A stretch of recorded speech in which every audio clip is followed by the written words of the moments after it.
Semangat pagi sahabat QB Leadership Center, apa kabar? Semoga semuanya tetap sehat, tetap semangat, dan tetap optimis. Kali ini saya akan membuat ringkasan buku yang berjudul The Coaching Habit, Say Less, Ask More, and Change the Way You Lead Forever. Buku ini ditulis oleh Michael Bungay Stanier. Dalam buku yang ditulis oleh Daniel Goleman yang berjudul Leadership That Gets Result, ada 6 gaya kepemimpinan yang penting untuk diterapkan. Salah satu di antaranya adalah gaya coaching. Coaching memberikan dampak yang signifikan pada kinerja, pada suasana kerja, pada budaya, dan tentunya pada bottom line. Meski demikian, coaching adalah gaya kepemimpinan yang paling sedikit digunakan. Mengapa demikian?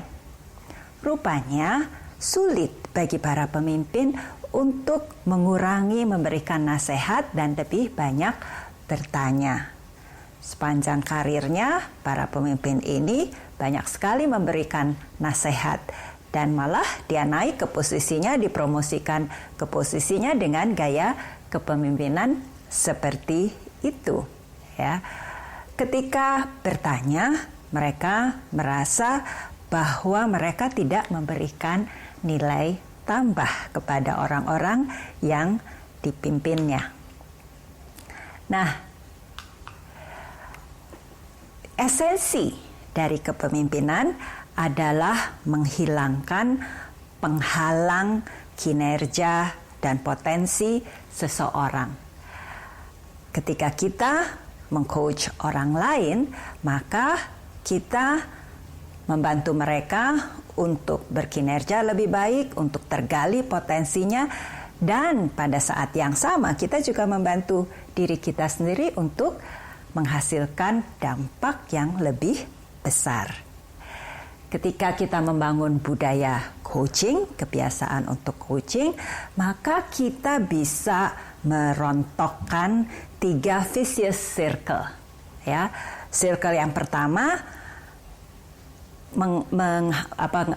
menghasilkan tim yang sangat terlalu tergantung kepada kita, karena setiap saat ketika tim datang kita berikan nasihat, kita berikan arahan, kita berikan petunjuk, bahkan kita mengambil keputusan untuk mereka, ya. Dan sebagai akibatnya mereka jadi tergantung kepada kita, sedikit-sedikit datang kepada pemimpinnya. Dan itu menghasilkan lingkaran yang kedua, yaitu para pemimpinnya menjadi mempunyai beban yang begitu besar karena dia harus terlibat di segala macam hal-hal yang kecil di dalam operasional. Dan lingkaran yang ketiga adalah pemimpinnya jadi terhalang untuk melakukan hal-hal yang berdampak lebih besar, ya, pekerjaan yang matters. Contohnya, kita sekarang ada di era perubahan. Seorang pemimpin harus melihat tren, harus menentukan arah, harus membuat visi, harus membuat organisasinya bisa beradaptasi, harus melakukan inovasi-inovasi.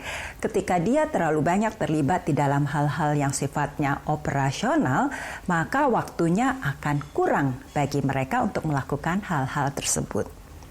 Pendekatan coaching yang memberdayakan, yang membuat tim kita bisa lebih independen, mengambil keputusan sendiri, bertanggung jawab atas keputusan-keputusannya, maka 3 vicious circle ini bisa dirontokkan. Nah, kita membutuhkan coaching habit, ya. 45% dari waktu kita ketika kita tidak tidur itu sifatnya habitual, ya, didorong oleh kebiasaan, dilakukan tanpa kita menyadari, ya, secara otomatis. Oleh karenanya, untuk menghasilkan hasil yang baik, kita harus membangun kebiasaan-kebiasaan yang baik. Termasuk di dalamnya adalah the coaching habit. Nah, untuk membangun habit yang efektif, ada 5 komponen yang esensial di dalamnya. Yang pertama adalah a reason. Ya, kenapa kita ingin membangun habit tersebut? Dan akan lebih efektif adalah kalau reasonnya untuk orang lain. Ya, contohnya seorang ayah memutuskan untuk berhenti merokok demi istri dan anaknya yang baru lahir. Ya, jadi kita butuh reason yang kuat untuk membangun suatu kebiasaan yang baru. Yang kedua, kita perlu mengenali trigger. Apa yang menjadi trigger suatu kebiasaan lama muncul sehingga kita bisa menggantinya dengan kebiasaan yang baru. Trigger ini bisa berupa waktu, bisa berupa emotional state, bisa berupa tempat, ya, bisa berupa kejadian sebelumnya. Ya, jadi kita perlu mengenali trigger.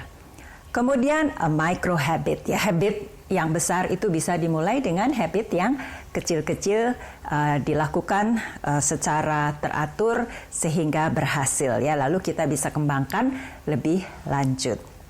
Lalu effective practice, kita latihan ketika kita gagal menjalankan, kita kembali lagi sampai kemudian itu kebiasaannya terbangun. Lalu tentu memiliki rencana.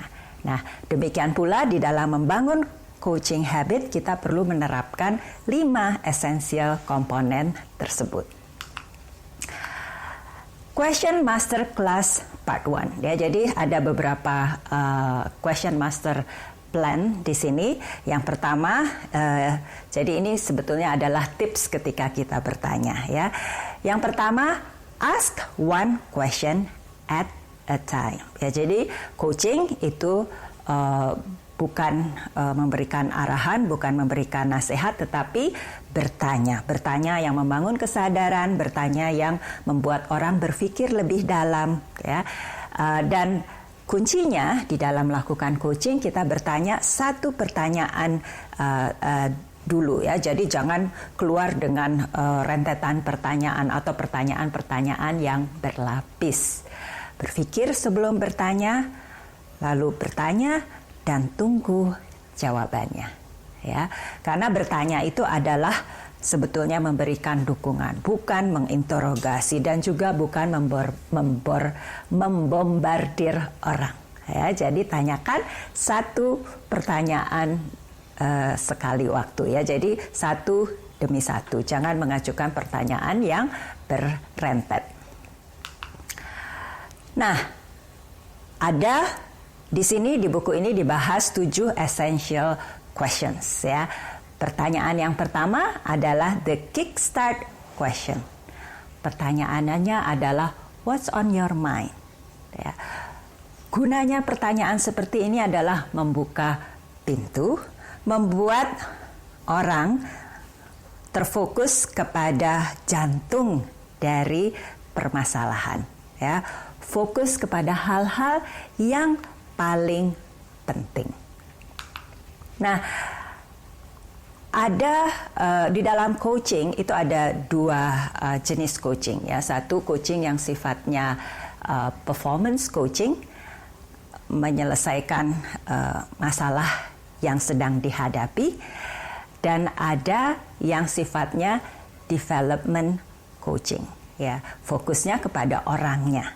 Bagaimana membuat dia menjadi lebih baik lagi, ya. Kalau diilustrasikan, kalau ada kebakaran, mematikan api adalah performance coaching, ya.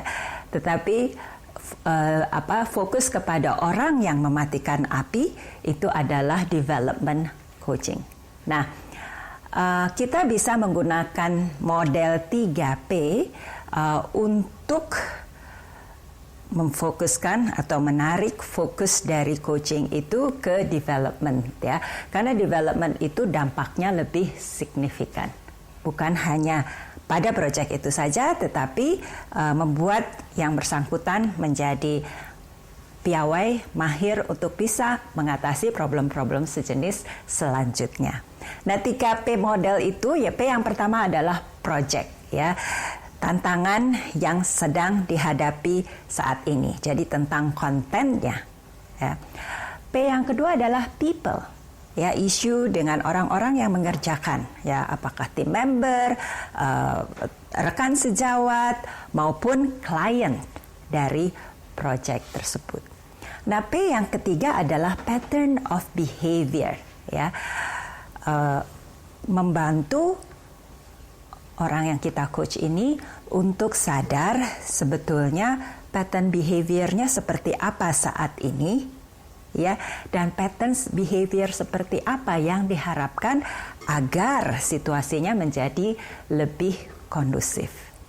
Jadi ketika kita bertanya what's on your mind dan dia membahas suatu project, kita bisa membahas tentang project itu, tapi kemudian kita bisa tarik ke P yang lain, apakah itu people atau pattern, sehingga dampaknya lebih besar dalam development. Nah, question masterclass part 2, ya, tip yang kedua di dalam bertanya. Ask, ya, cut the intro, ask the question, what's on your mind? Ya, jadi seringkali kita terjebak ke dalam basa-basi yang berkepanjangan. Kita sebetulnya bisa langsung masuk ke pertanyaan apa yang sedang Anda pikirkan. Ya, di sini kita tidak perlu runway yang panjang untuk bisa mencapai kecepatan yang dibutuhkan untuk terbang, tidak seperti pesawat yang mau take off, ya. Kita bisa langsung bertanya kepada pertanyaan what's on your mind, what's on your mind, ya, apa yang Anda pikirkan. Nah, essential questions nomor 2 adalah the A questions, ya, and what else, ya. Pertanyaan and what else ini membuat orang mendapatkan insight, self-awareness, dan kemungkinan-kemungkinan. Ya. Seringkali apa yang kita pikirkan yang pertama belum tentu yang terbaik. Itu sebabnya ketika kita mempunyai opsi-opsi yang lebih banyak bisa membantu untuk mencapai keputusan yang lebih baik. Dan ini juga mendorong orang untuk berpikir dengan lebih dalam. Nah, kapan ini bisa digunakan? Ya, ini pertanyaan and what else ini bisa digunakan setelah pertanyaan yang nomor pertama. What do you have in mind, ya? Atau ketika seseorang datang kepada Anda berpikir bahwa dia akan mengambil suatu course, kita juga bisa tanyakan, apa lagi yang Anda bisa lakukan untuk mencapai tujuan yang ingin Anda capai tersebut, ya? Atau ketika seseorang mempunyai ide, kita bisa tanya lagi, ya, ide apa lagi yang mungkin, ya, sehingga dia terpacu atau terdorong untuk berpikir dengan lebih dalam. Tips nomor 3, ya, question masterclass nomor 3. Stop offering advice with question mark attached. Jadi kadang-kadang orang mengajukan pertanyaan fake questions, ya, sebetulnya kelihatannya bertanya tapi sebetulnya tidak, ya, sebetulnya dia ingin mengajukan suatu usulan. Nah, sebaiknya kita jujur di sini. Kalau kita mempunyai usulan, ajukan saja sebagai usulan, ya. Jadi ketika kita punya ide, kita tunggu dulu dengan mengajukan pertanyaan salah satu pertanyaan dari 7 essential questions. Lalu kalau itu tidak ditangkap oleh yang bersangkutan, kita bisa sampaikan saja apa yang kita pikirkan. Bolehkah saya untuk menyampaikan apa yang saya lihat, ya, dan sampaikan itu. Tidak perlu pura-pura bertanya. Pertanyaan nomor 3 dari 7 essential questions. Ini the focus question. Pertanyaannya adalah what is the real challenge here for you, ya. Jadi pertanyaan ini membantu kita untuk sampai kepada problem yang sebenarnya bagi tim kita ini, ya. Jadi membantu untuk sampai ke jantung dari permasalahannya. Dan ini akan membuat orang untuk melambat supaya dia bisa berpikir lebih dalam, ya. Dan ini juga menghindari kita dari coaching the ghost, karena sebetulnya yang kita bisa coach adalah orang yang ada di depan kita ini, ya. Kadang-kadang tim kita datang dengan segala macam permasalahan, misalnya, aduh, proyek ini sudah terlambat 1 minggu, ini gara-gara si ini tidak melakukan kewajibannya, karena gara-gara si B tidak memahami apa yang seharusnya, gara-gara si C.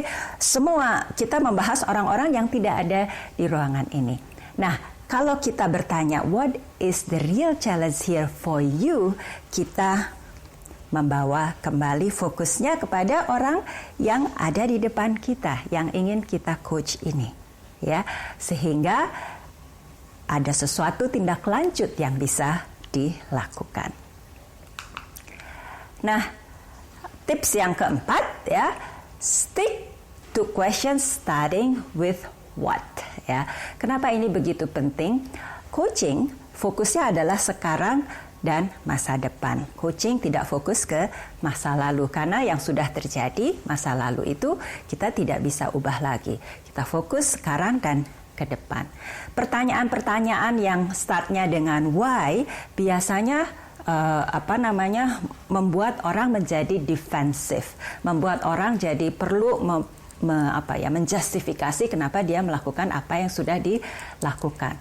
Padahal kita inginnya dia fokus kepada sesuatu yang sekarang dan masa depan. Jadi upayakan untuk menggunakan what, ya. Contohnya, kalau tadinya mau bilang why did you do that, ganti menjadi what are you hoping for here, ya.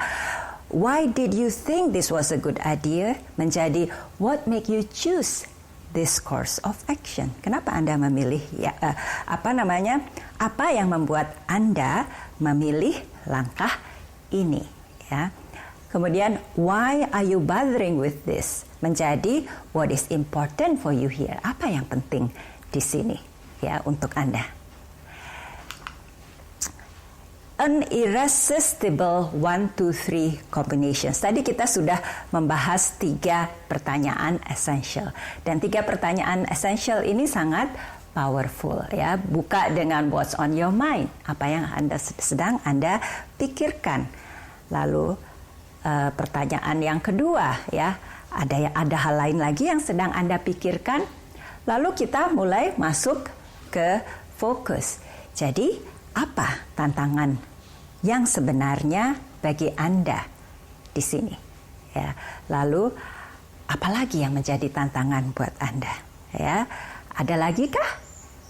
Lalu setelah itu, oke, jadi apa tantangan yang sebenarnya buat Anda, ya. Dari situ kita masuk ke jantung dari permasalahannya, membuat tim kita menjadi sadar sebetulnya apa tantangan yang dia hadapi.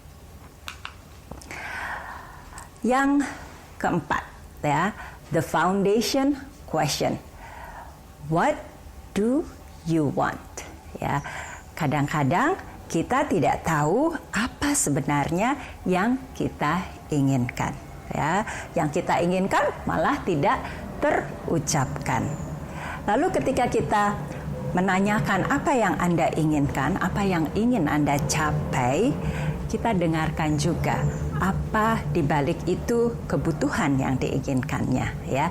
Misalnya ketika tim kita mengatakan, saya ingin Anda untuk bicara kepada Vice President, ya. Di balik itu bisa jadi dia membutuhkan proteksi, ya. Jadi ketika kita memahami apa yang diinginkan oleh orang lain, oleh tim kita ini, maka kita sebetulnya ada di dalam suatu diskusi yang berarti, yang meaningful. Nah, kuncinya tapi di sini adalah kita harus membangun suasana yang aman, ya, suasana yang membuat orang tergerak untuk membuat diskusi. Ya, karena otak kita akan bisa beroperasi dengan canggih apabila kita merasa aman. Ya, nah sebaliknya ketika otak kita merasa sesuatu yang mengancam, ada bahaya, maka reaksinya adalah fight or flight response. Ya, jadi ini yang disebut dengan amygdala hijack. Ya, jadi tugas kita adalah membuat atau membangun suasana yang aman. Ya, di sini kita perlu meningkatkan the Thera quotient. Ya, quotient. Ya, Thera itu singkatan dari tribe. Ya, apakah Anda bersama saya atau melawan saya? Yang kedua adalah expectation. Ya, apakah saya tahu masa depan? Jadi ini masalah harapan ke depan. Ya, apakah saya punya masa depan? Ya, apakah ada masa depan di sini? Kemudian rank. Apakah Anda lebih penting atau kurang penting dibandingkan saya? Ya, kemudian otonomi. Saya punya say apa enggak di sini? Ya. Nah, ketika teranya itu meningkat, maka orang merasa lebih aman dan sehingga dia akan tergerak untuk berdiskusi, ya, dan otaknya akan berfungsi dengan sangat baik, keluar dengan hal-hal yang kreatif dan membawa solusi terhadap permasalahan yang dihadapi.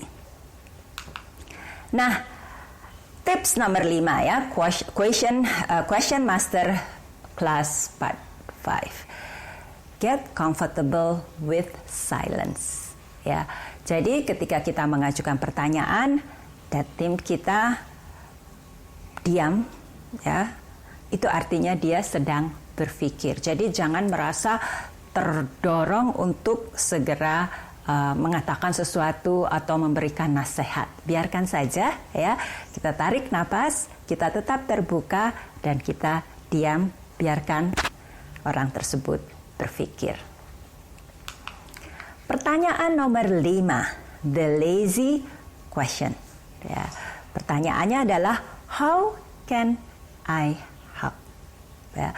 Gunanya pertanyaan ini adalah menarik kita keluar dari the drama triangle dengan lebih cepat. Drama triangle itu apa? Ya, jadi drama triangle itu kita biasanya terjebak dalam salah satu di situ, ya, the victim. Ya, jadi victim itu merasa dirinya menjadi korban atas apa yang dilakukan oleh orang lain, ya, atau the persecutor, ya. The persecutor merasa orang lain itu ada di bawah dia, ya.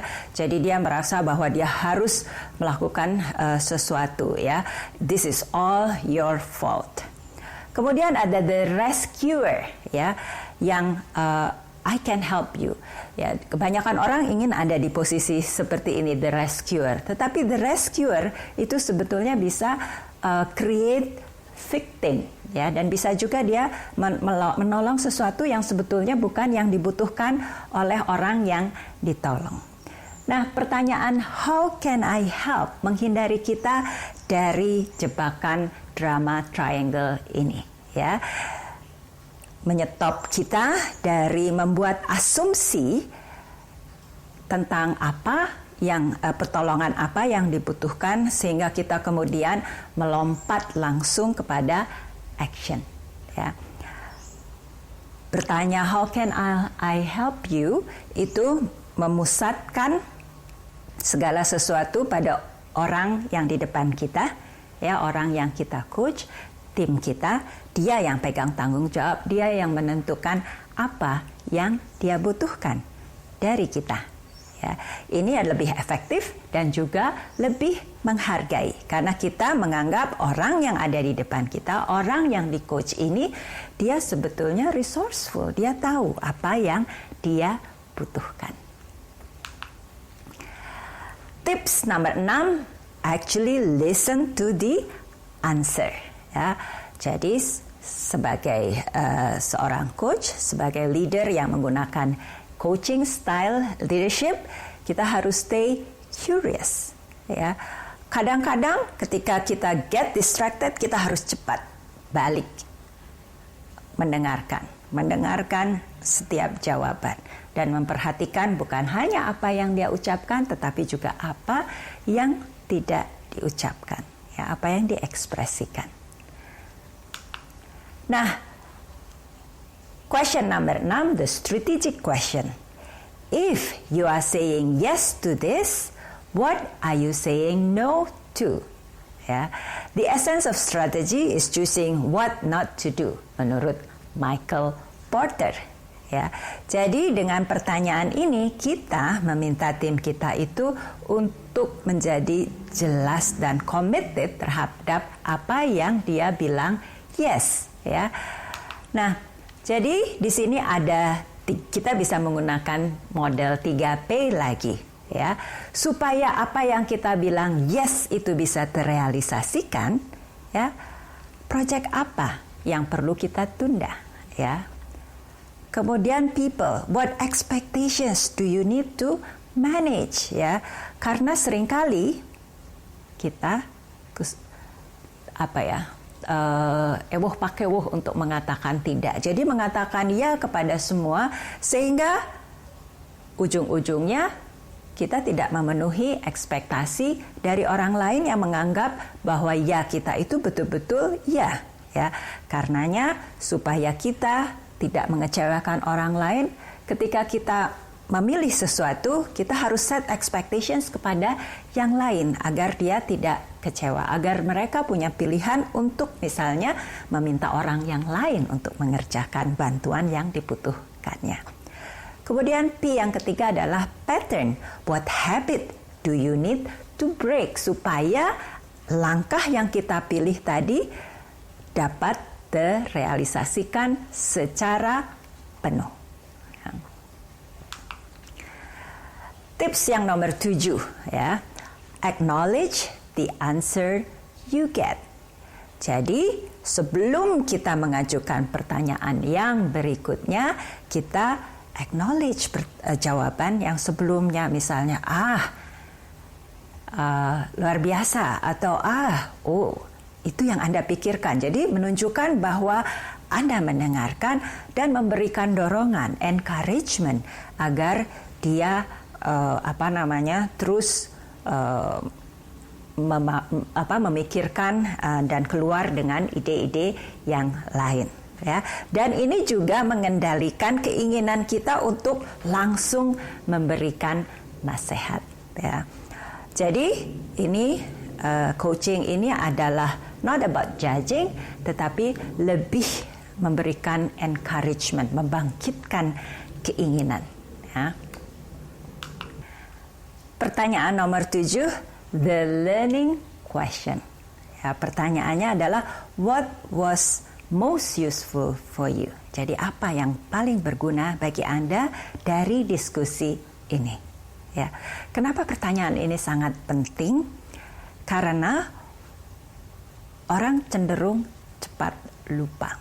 Ya. Dan untuk membuat orang ini ingat, maka kita ajukan pertanyaan ini, ya. Dengan pertanyaan ini kita membuat tim kita mengingat kembali, melakukan refleksi, ya. Jadi pembelajaran terjadi ketika kita memanggil kembali dan melakukan refleksi. Melalui pertanyaan ini kita akan membantu tim kita untuk merefleksikan satu atau dua hal yang didapat dari pembicaraan ini. Pertanyaan ini juga membantu kita, para pemimpin yang sebelumnya merasa bahwa ketika kita melakukan coaching style leadership, ketika kita bertanya, kita tidak atau kurang memberikan nilai tambah.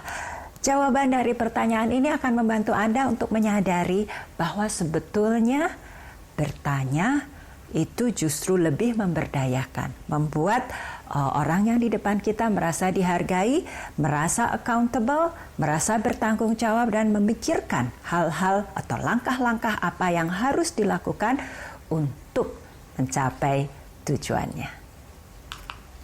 Jadi ini adalah 7 essential question. Pertanyaan pembuka, what's on your mind? Ya.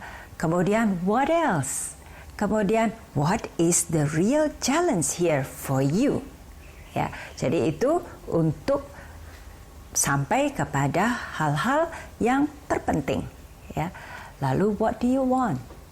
Jadi apa yang ingin Anda capai? Karena semakin jelas apa yang ingin dicapai, maka akan semakin mudah bagi yang bersangkutan untuk menentukan cara untuk mencapai tujuan tersebut. Ya. Lalu, how can I help? Ya. Jadi ini menghindari kita untuk langsung lompat dan melakukan hal-hal yang belum tentu itu yang dibutuhkan. Ya. Kemudian, if you are saying yes to this, what are you saying no to?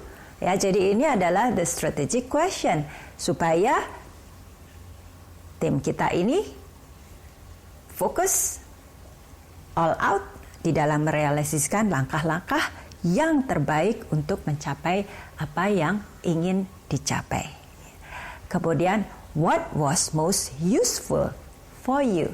Ya, ini adalah reflektif agar dia ingat apa yang didapatkan sehingga tidak lupa.